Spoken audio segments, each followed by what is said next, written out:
In ages long past, there was once a warrior who was both noble and brave beyond all measure. His deeds of heroism and skill in combat were legend. His name was whispered within the hallowed halls of men for countless generations. Yet now his name is lost. Lost in the mists of time forever. It is said that destiny delights in the misfortunes of men, and so it proved true for Gabriel Belmont. For even after defeating the Lords of Shadow and ending their reign of terror, his soul was consumed by the very darkness that he sought to destroy. As that ancient prophecy foretold, whomsoever defeats the Lords of Shadow will sit upon their throne to rule as the Prince of Darkness. But before fate had played its hand, and unknown to Gabriel, his beloved wife Marie conceived a son by him. The Brotherhood of Light warned her of that ancient prophecy and the terrible fate which lay before her husband. So, with heavy heart, she concealed her pregnancy. For it is written that only the blood of that lineage has the power to defeat the Prince of Darkness. Thus, when newly born, the child Trevor was hidden from his father and raised a holy warrior of the Brotherhood in secret, so that one day he would be ready to stand against his own blood, as foretold. That day would come, some 25 years later, for what had once been Gabriel Belmont was now a powerful vampire known as Dracula, the Dragon. The Brotherhood of Light fought against the onslaught of his dark armies, which laid waste to towns and villages across the land, but to little avail. Trevor was now fully grown to manhood, and the truth of his origin and destiny of the Belmont clan was finally revealed to him. So he set out to confront his father and end his family's shame forever. But Trevor failed and was mortally wounded in the confrontation with his father. He was no match for Dracula's terrible power. Yet, as he lay dying, Trevor finally revealed his true identity. Dracula was driven mad with grief and rage over the revelation. He desperately sought to save his dying son by giving him his own lifeblood. But it was too late, or so he thought. Dracula buried his son within the walls of his great castle, and then swore bloody vengeance upon the world. Raising an army of creatures beholden only to him, he struck with fury and merciless cruelty at humanity. He vowed to hunt God's children for all eternity. But fate still had one last card to play. Dracula's blood had power, and that power now coursed through the veins of his dead son, slowly reviving him over many years, until one night he emerged once more into the world, not as a man, but as a creature like his father. What had once been Trevor Belmont was now gone forever. He was now a vampire like his father. Though he swore that he would not be like him, he would take the name Alucard. He would be a force for good, opposing his father's capacity for evil. In that very moment, Alucard swore to destroy Dracula. But fate had something else in mind. Meanwhile, Trevor's own son grew into a fearsome warrior with a reputation that far exceeded even that of his illustrious father. Simon Belmont knew little of his own lineage, nor his importance in the events to come. All he knew was that his mother had died at the hands of Dracula's minions when he was but an infant, and his father had been killed in single combat with Dracula. Found and raised by the people of White Mountains, Simon had but one purpose in life: to destroy Dracula for the murder of his parents. After years of training in the arts of war, Simon set off for Dracula's castle and a date with destiny.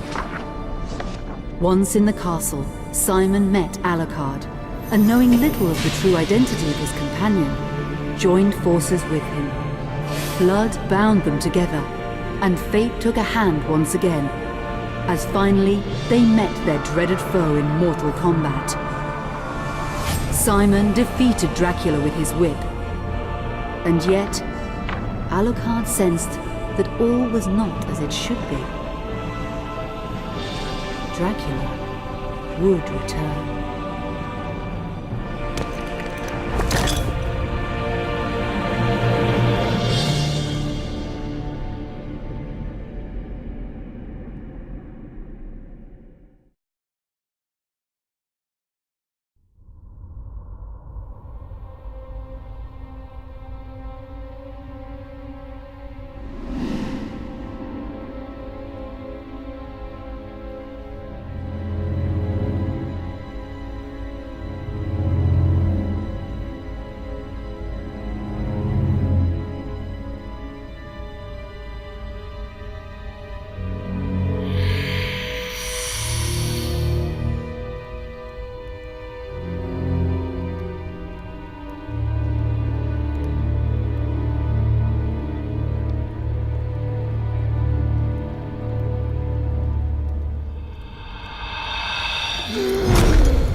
An unusual hiding place for the Prince of Darkness.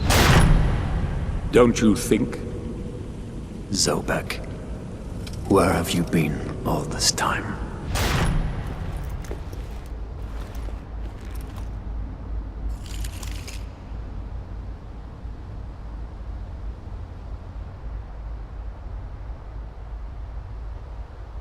And what of you? Why have you been hiding all this time? Gabriel. Don't you dare call me that. Saint Dracula.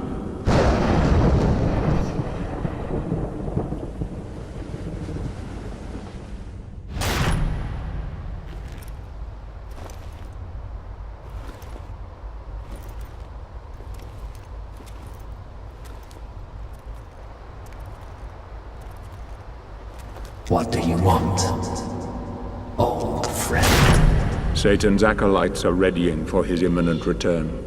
Help me stop him, or you and I will become his favorite pets for all eternity.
Here we are, once again.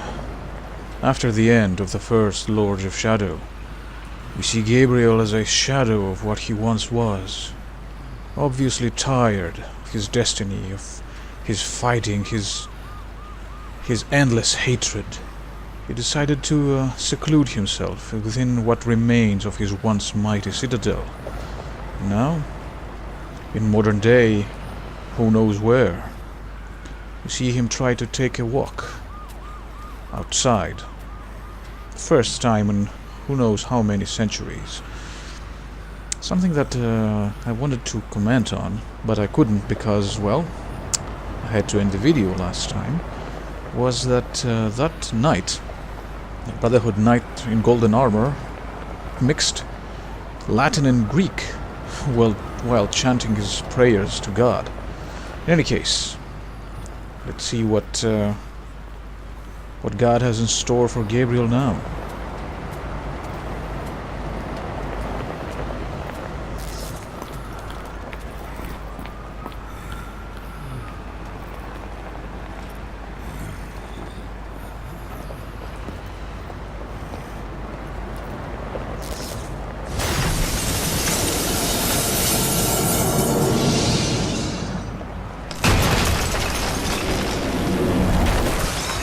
Help me, and I can free you of your immortality.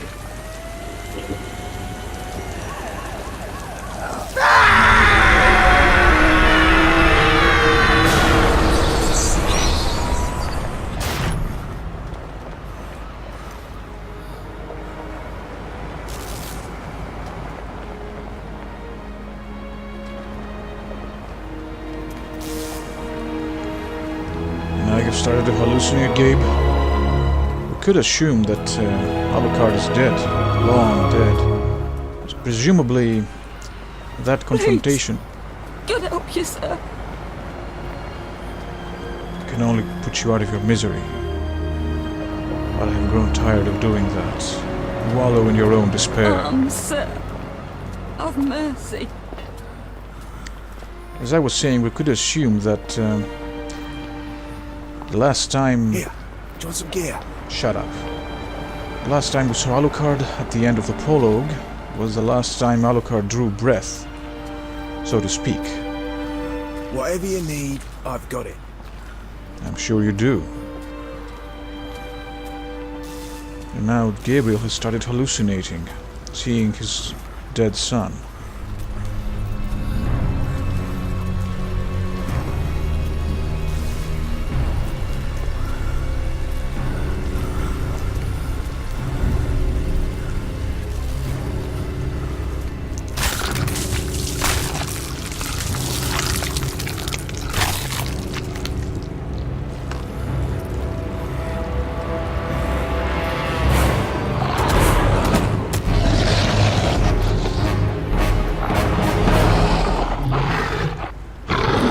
It should be noted that Gabriel is wearing blue. That's the color of his son. Presumably he took it from his dead body. Oh crap, he can't move for shit. He should have fed.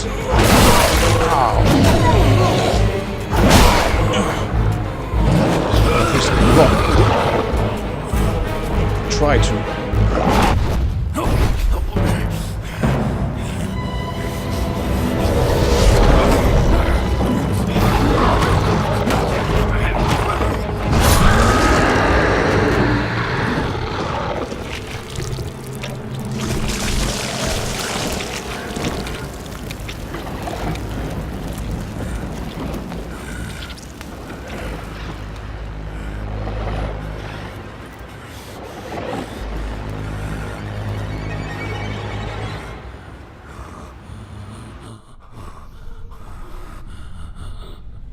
Let us out of here!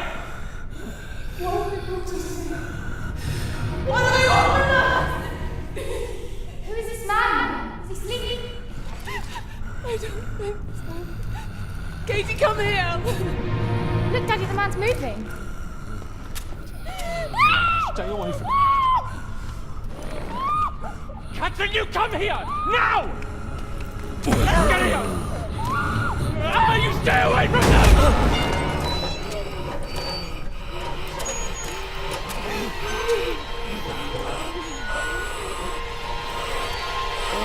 Help! Help! Let us out!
It pleases me to see you recovered, old friend.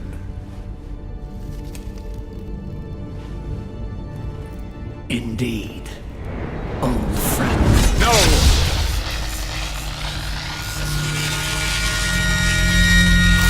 Relax. Our guest is just a little confused. I know what he wants.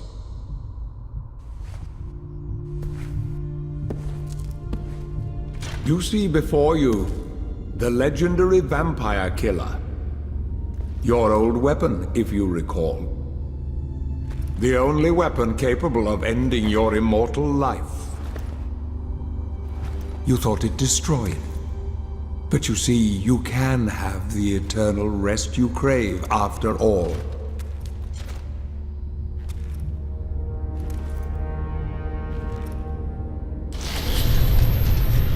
But first, you must help me. Prevent Satan's return to the world. Then, I swear to you, I will deliver the fatal blow to your heart myself. And I am sure you will fulfill that vow.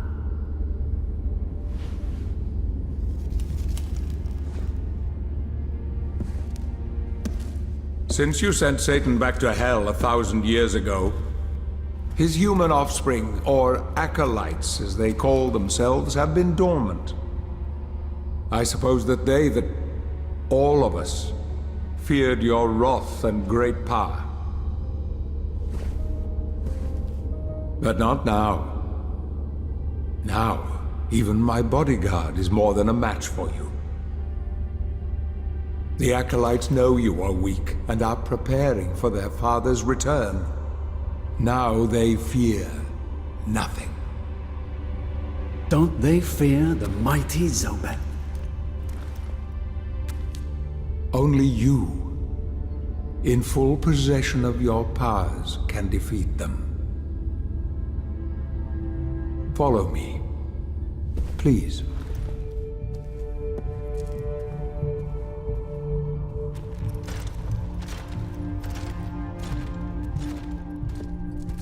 We must find and destroy the acolytes before they can finalize their preparations for Satan's return. It won't be easy.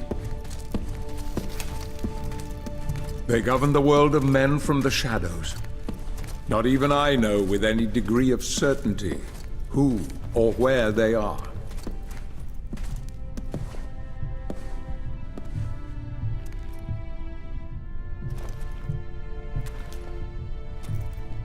They won't come out into the light unless we can force their hand. The acolytes must never know who hunts them down. The element of surprise will give us the advantage.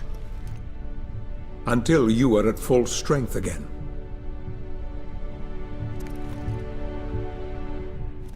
And you don't know who they are or where they are.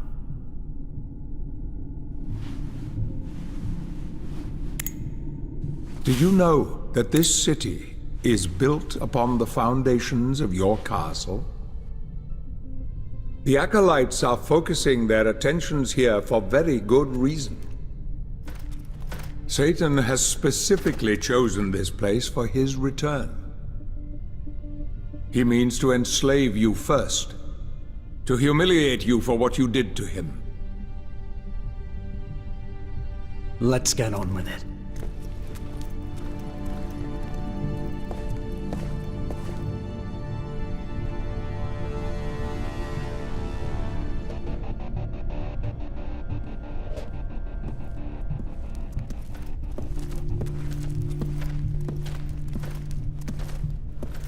The Acolytes must plunge the world into chaos before Satan can be summoned.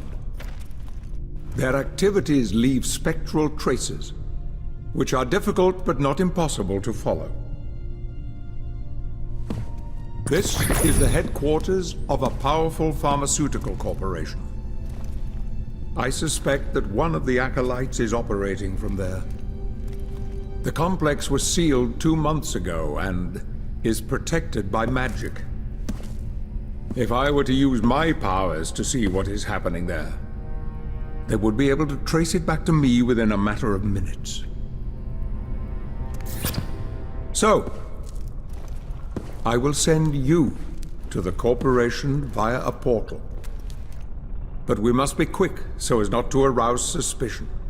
The longer the portal remains open, the more likely we will be discovered. Look for any sign of the Acolyte, but be careful. What are you waiting for?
Excellent. We can now check our travel book.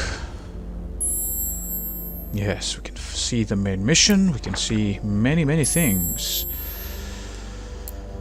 Like the Shadow Whip. And as you can see, we have skill trees this time around. Oh crap. And this is the items page. Let's see what we have. The Heart of Dracula.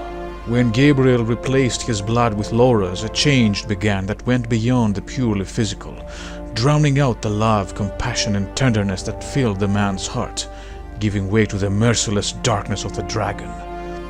It is a supernatural power that, fed by the blood of his victims, flows through his veins, healing the wounds inflicted on him and prolonging the torturous curse for all eternity. It will also appear that the blood doubles as a symbiote, much like Spawn, the character Spawn, who had a symbiotic, well, suit you could say, which took any shape or form he wished. That is what blood is for Gabriel. And the Shadow Whip. Gabriel's deeply rooted training with the combat cross remained in Dracula. The Prince of Darkness now uses his own blood, which takes the shape of a sinuous whip, to inflict pain and death wherever he goes. dark fluid is bound by a supernatural force, and it hardens on impact. Before they die, its victims feel as if thousands of fangs penetrated their flesh, breaking bones and tearing their life force from them. And of course we have lore, but we will check that out next time. For now, I'm gonna close by saying, yes, I know, I can see the map, by saying that it seems that Zobek, despite his underground activities, has created a Black Knight for himself, much like the necromancers of Agharta did. Of course, we can assume that they were his disciples. And as for the map and objective markers, you have to remember that this game had come around the same time as Arkham City, so it was going open world was the big thing around the time. In any case, Gabriel has revived, and he seemed a little bit distraught over having to kill that poor family. Perhaps he's not the same as he used to be. Perhaps he's even tired of his own existence. But all that and more will be answered next time. Till then, thank you very much for watching. Do like and subscribe if you enjoyed it, and I will see you next time. Take care.